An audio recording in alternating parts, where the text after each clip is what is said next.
CBSE Board, Class 9, History, Chapter 1, Part 5. We saw that for a very long time, Estate General Meeting was not called by the King, because of which people were not able to discuss, and then the King couldn't propose taxes. What this particular King did was that he started proposing taxes without the consultation of anybody else, any of the members from the Estates General. This is what happened. So now, on 5th May 1789, Louis XVI decided to call together an assembly of the Estates General to pass proposals for new taxes. And we already saw that this king was very interested in arranging big halls for this purpose, and he was very particular in the spacious hall which was supposed to be constructed in the Palace of Versailles. So just as he had intended, a resplendent hall, resplendent means magnificent, a great, very big, beautiful hall, spacious, magnificent, which was so gaudy. It was put up in Versailles, and that was prepared to host the delegates. Who were the delegates? All the people from different estates. So from the first and second estates, 300 representatives took part. It's like all the people, they selected a few representatives. So 300 representatives were selected from the first and second estates, and they were seated in rows facing each other on two sides. Please look at the picture. You can see how the seating arrangement was made at that time and how they sat facing each other. And then we have got 600 members from the third estate, and they had to stand at the back. They were not allowed to sit. So look at the difference. 600 members from the third estate had to stand at the back. That is what you can see there behind the pillars and all that. The third estate was represented by its more prosperous and educated members. So why did they pick and choose and send representatives? Because they wanted people who are educated to understand what is exactly happening inside and represent them and just talk for their grievances. So what was the exceptional point? Peasants, artisans and women were denied entry to the assembly. They just couldn't enter. Peasants, the serfs, the people who were always working, belonging to the lowest strata in the third estate. You should remember that the third estate also had divisions. Of course, it was the majority of the population, but that also had a lot of divisions.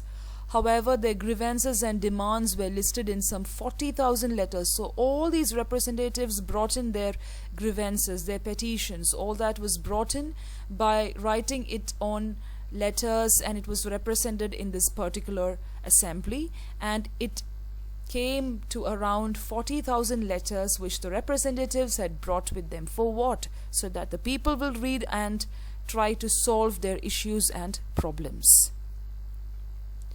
Voting in the Estates General in the past had been conducted according to the principle that each estate had one vote. So how was this voting done? Suppose you have the first and second estate, only one vote will be cast from each estate. Third estate, only one vote will be cast, whether it is yes or no, something like that. This time too, Louis XVI was determined to continue the same practice. So he just wanted one particular vote from each estate, because it will make his work easier. He was determined to just have the same practice this time also. But members of the third estate demanded that voting now be conducted by the assembly as a whole, where each member would have one vote. So now the third estate opened their mouth and said, we want each one of us to cast the vote. It's not just one vote from the whole group, but each member should get a chance to cast their vote and then count the number of choices made. This was one of the democratic principles put forward by philosophers like Rousseau in his book The Social Contract. Social contract was nothing but a kind of agreement which was made between the people and the representatives. So we already saw that philosophers like Rousseau, Locke and Montesquieu, all these people, they really wrote lot of philosophies, and this is one of the democratic principles, that each person should get the right to cast their vote, which was put forward by Rousseau in his book called The Social Contract. When the king rejected this proposal, members of the Third Estate walked out of the assembly in protest. So naturally the king will not accept this, because the majority will say that we want changes, we want reform, or we are not happy with the present system. So what happened? All these people, they took some courage. You should remember that the revolutionists, the reformers and all these people across the globe, you take any place, they all were courageous. They were bold enough to do something right for the society. We can see people who are really courageous doing wrong for the society also. That also takes a lot of courage. But that shouldn't be encouraged. It depends on how far and how much you encourage a bad deed. So here this is something which was for the cause of the society, and that was like they all just walked out when the king rejected this particular proposal.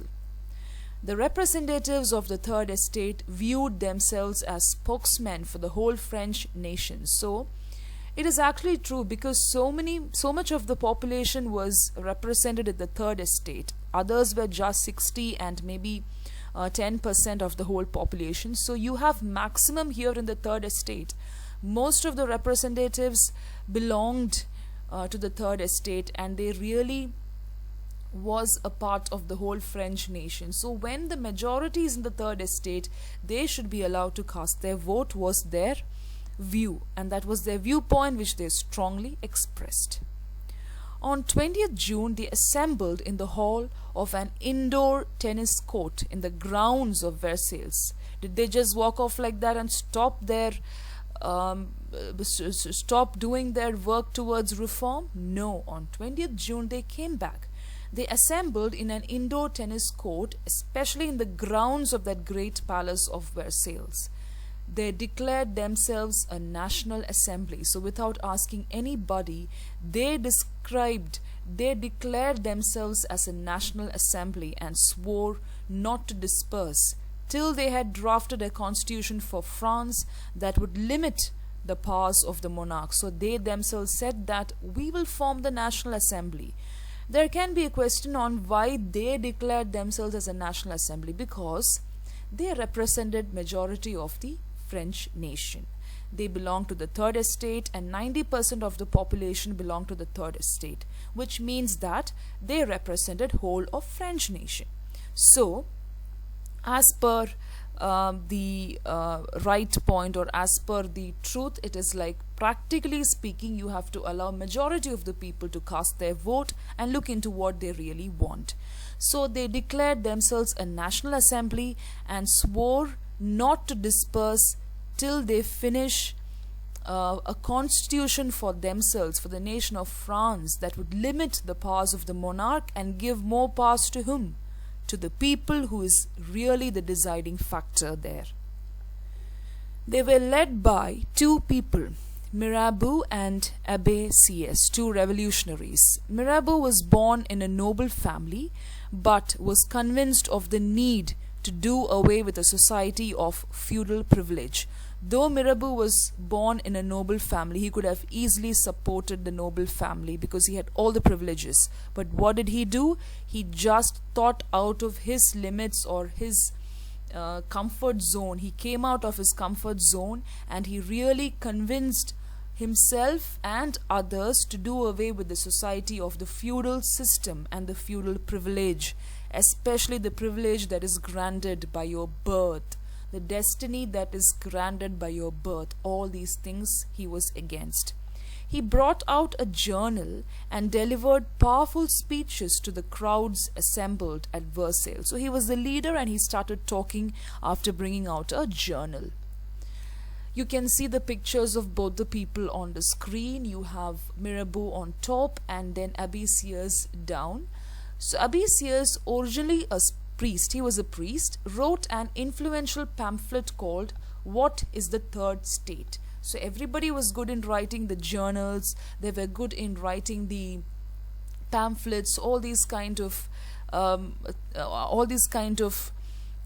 genre which was continuously circulated in the coffee shops and saloons. So Abesias was originally a priest by profession, but he wrote a very influential pamphlet. It is just like one paper that you get with lot of content in it, which aims for reforms and all that. So he wrote a pamphlet which is titled "What is the Third Estate?" While the National Assembly was busy at Versailles drafting a constitution, the rest of France seethed with turmoil. So they were seethed with turmoil. They were like flowing with turmoil and anger and disgust. They never knew that there was a group of people who were really sitting down to frame the constitution. The rest of the population did not know. It was without their knowledge. But the rest of the France was really, they were distracted, they were restless, and they were seethed with so much of disgust and turmoil. A severe winter had meant a bad harvest. So earlier itself we saw that when there was a famine, when there was a drought, when there was a bad harvest, life becomes a struggling one for all the peasants, especially the majority of the population. The price of bread rose even higher. Basic necessities rose. Often bakers exploited the situation and hoarded supplies. So what did the bakers do? They exploited the situation, they hiked the prices of the bread, and they just kept the supplies to themselves sometimes. Sometimes they will give only to the nobles and not to the peasants. So all these things the bakers did because it was really costly to get the flour, everything, the materials which was necessary to bake the bread.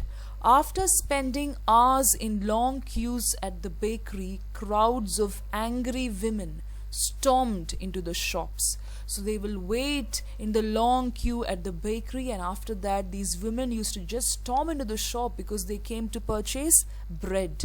At the same time, the king ordered troops to move into Paris. So when they were framing this constitution, the king did something. He made his move. What was that? He ordered his troops to move to Paris. On 14th July, the agitated crowd stormed and destroyed the Bastille for one more time in history.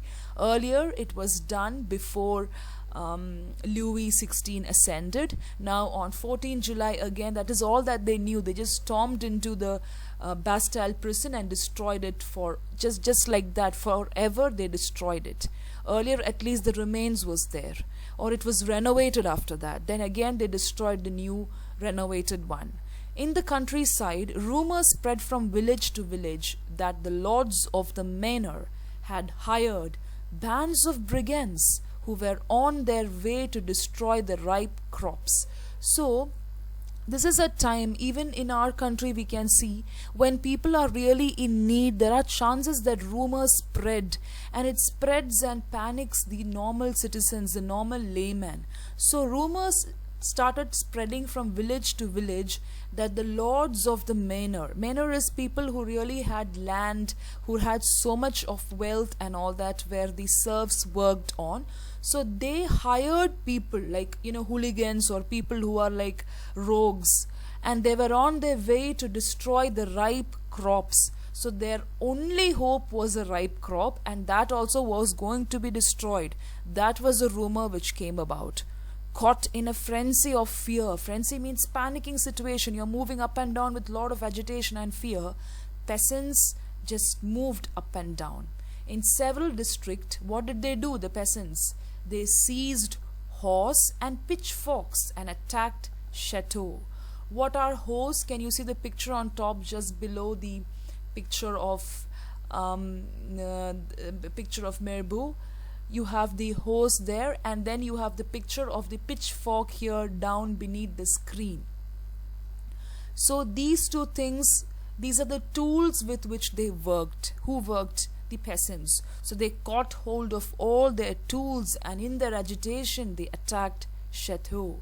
They looted the hoarded grain and burnt down documents containing records of manorial dues.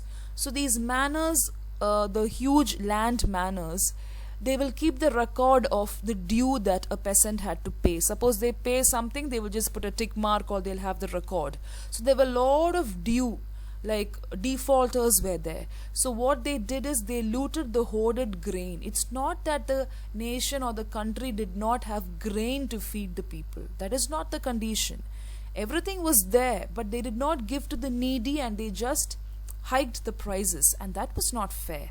So they looted the hoarded grain, and they burned out the documents which had records of defaulters. A large number of nobles fled from their homes, many of them migrating to neighboring countries. So when a great mob just attacks, you should remember that the nobles and the clergy were very small in number. So when you have representatives of around 600 from the whole of population, you can imagine what is a population, right? It was almost 90% of the whole of population.